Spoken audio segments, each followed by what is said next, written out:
Use scheduling blocks to display your Acuity scheduling page so visitors can book appointments without leaving your site. You'll need an Acuity account to use this block. To learn more and sign up to your Squarespace site, visit acuityscheduling.com. To get started, edit a page or post and click Add Block.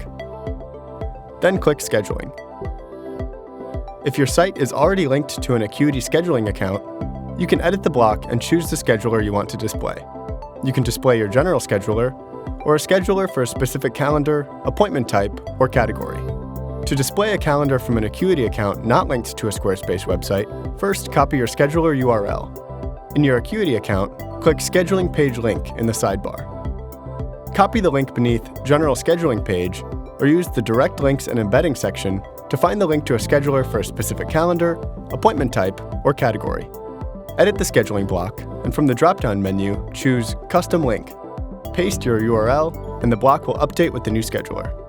Let us know if you have any questions. We're always here to help.